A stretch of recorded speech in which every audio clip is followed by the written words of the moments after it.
Hello, welcome to GCSE Dance at Rawlins.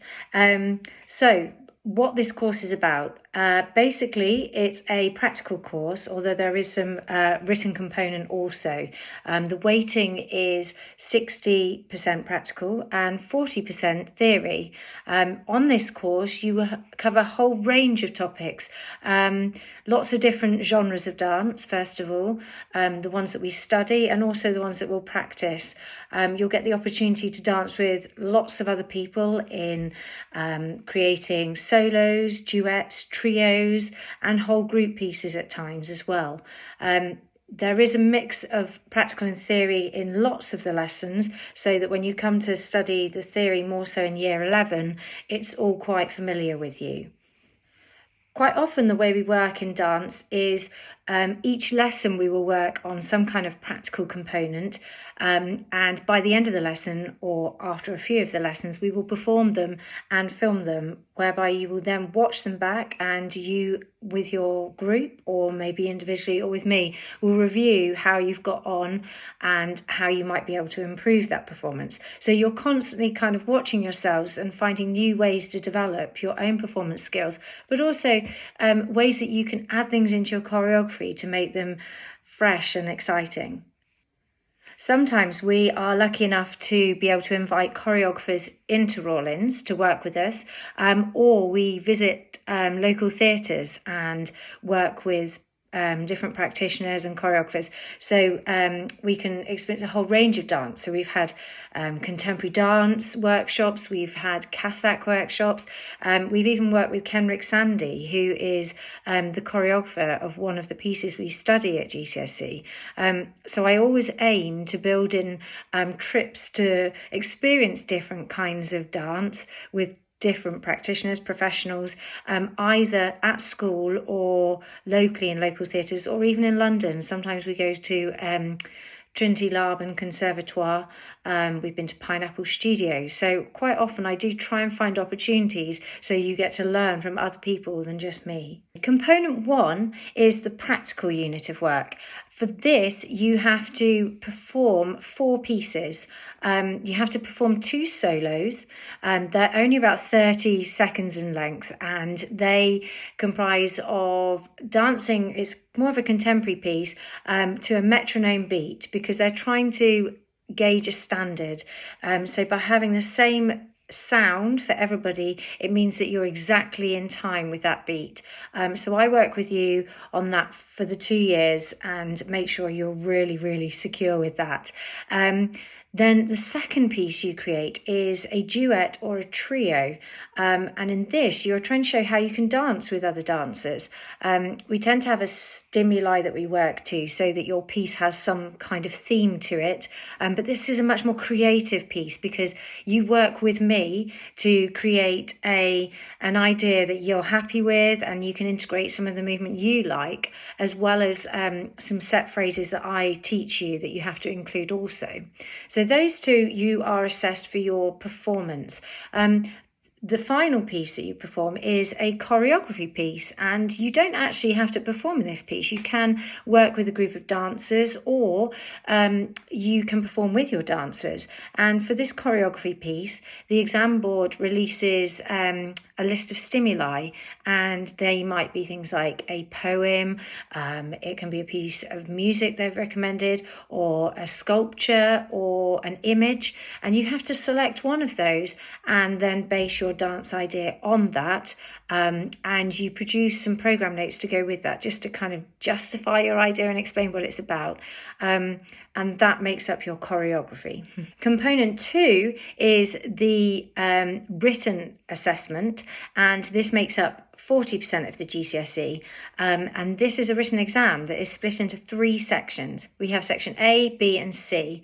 Section A is where they offer you a hypothetical stimulus at the start of the paper. So that might be an image. Then they will ask you to create a dance piece out of that image, and they will ask you a whole range of questions about how you'll use your dancers, how you may use space, how you might develop it using different dance relationships, how you might structure the dance piece. These are all things we'll cover on the course. And then following that, they will ask you some questions about some of the key skills we develop in dance. So they may ask you to define a, let's say, posture, so how the body is held. So you need to know how to say that, and then you perhaps have to explain how you can improve your posture in dance.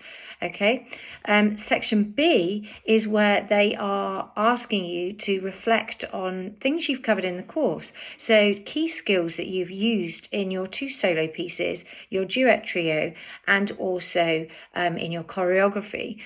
They may ask you about the choreographic process you've worked through. So obviously we will cover that in the course. Section C is where we study 6 different dance works by professional choreographers. So we have Artificial Things, which is an inclusive dance piece. We have Alinha Curva, which is a piece that's kind of inspired by Brazilian culture, so that's quite an exciting piece. Then we have Emancipation of Expressionism, and that is kind of more of a hip-hop street piece. We have Infra, which is a contemporary sort of ballet styles piece. Then we have Shadows, which is a contemporary piece. And finally, we study a site-specific piece, which is Outside, which is called Within Her Eyes. And the idea of section C is to see how well you can talk about, obviously, the movement, with it being a dance course, the choreography, the lighting, the oral setting, the costuming. You need to kind of understand all of those aspects and be able to write short essays based on those works.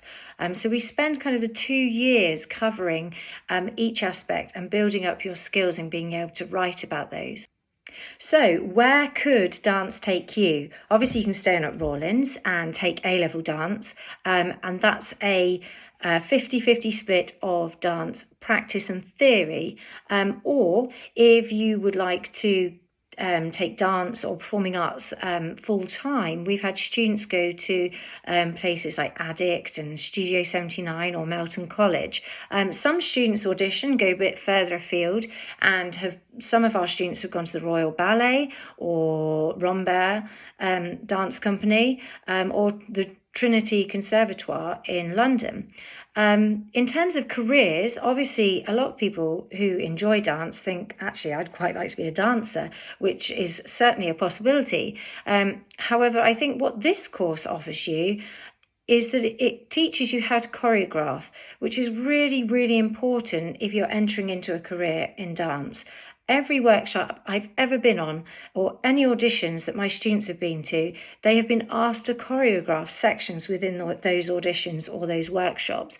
It is really important to have those skills, ready so that you can prove how effective you are as a dancer, but also in generating your own ideas. So this is exactly what this course equips you for.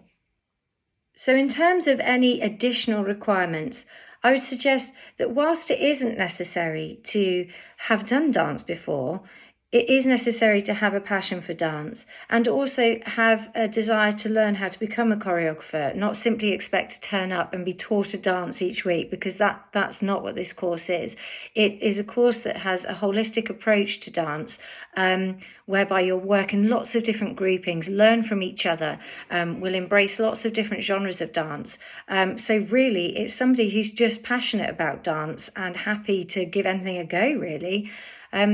If you want to find out anything more, then obviously email me, amywalters@rawlinsacademy.org.uk, and I can give you any additional information that you may need. But hopefully see you next year.